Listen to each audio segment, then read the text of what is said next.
Yes right now మాజీ మంత్రి పేర్ని నాని మాట్లాడుతున్నారు, లైవ్లో చూద్దాం. నారా చంద్రబాబు నాయుడు గారి ప్రభుత్వం బస్టు పట్టినట్టుగా ఇంతవరకు భారతదేశ చరిత్రలో ఇంత తొందరగా బస్టు పట్టిన ప్రభుత్వం ఎక్కడ ఉందా? మరి చెప్పాలి కదా. మరి గన్నవరంలో మిగతా వాళ్ళందరికీ ఎస్ఆర్ఎం కాలేజ్ దగ్గర, విట్టు దగ్గర, వెస్ట్ బైపాస్కి దగ్గర ఎందుకు ఇవ్వట్లేదు? ఎక్కడిచ్చారు మిగతా వాళ్ళందరికీ? ప్రశ్నిస్తున్నాం, సమానం చెప్పండి. లేదయ్యా మొత్తం అందరికీ ఇక ఒకే చోట ఇచ్చాం, అందరికీ ఎస్ఆర్ఎం కాలేజ్ దగ్గర, లేకపోతే విట్ కాలేజ్ దగ్గర, లేకపోతే సెక్రటరియట్ దగ్గర ఎక్కడో ఒకటి ఇచ్చామని చెప్పాలిగా. వెస్ట్ బైపాస్ దగ్గర అవి చెప్పే సినిమా లేక మీకు జనమో చూసేస్తున్నారు కాబట్టి ఆ వీడియోలు ఆపేయండి ఆపేయండి ఆపేయని చెప్పని కాకి గోల. మీరు ఏ తప్పండి? అమరావతిలో రోజు 1000 పైగా టిప్పర్లు మట్టి వెళ్ళిపోతాం, పగలు రాత్రి తేడా లేకుండా మట్టి వెళ్ళిపోతాం, దొంగతనం జరగటం అనేది అబద్ధమా నిజమా? మీ ఇష్టం, ఎవరిని అడిగినా చెప్తారు కదా.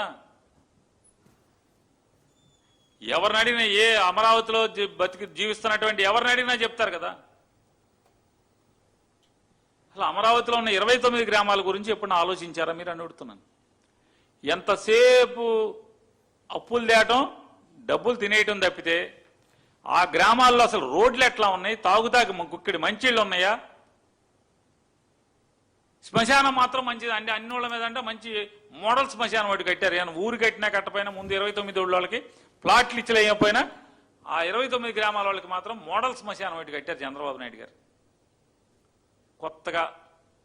కొత్త రకం అంటే మామూలు ఏదైనా శవం దహనమే కదండి, లేకపోతే పాతేయటం. ఇంతకు మించి చచ్చిపోయిన తర్వాత ఇంకేముంటుంది మనిషికి? నేనైనా మీరైనా ఎవరైనా అదే కదా.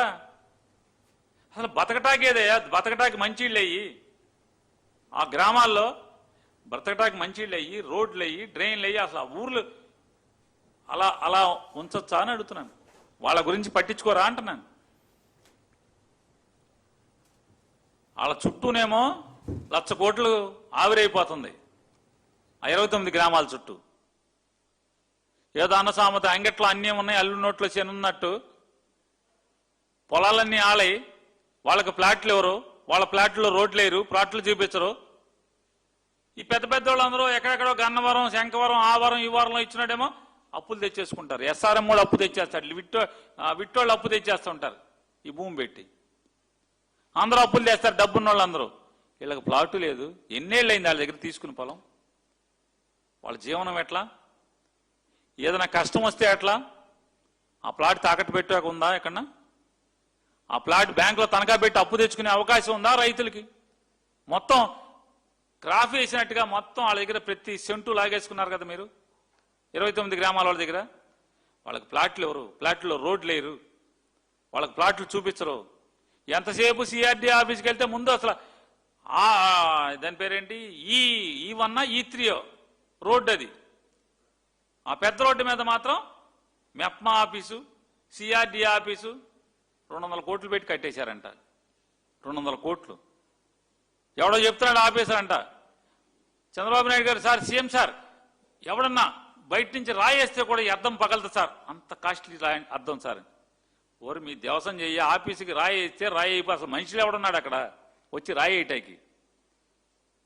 సిఆర్డీ ఆఫీస్కి రాయేస్తే అద్దం పగలదండి అని ఏంటి అసలు?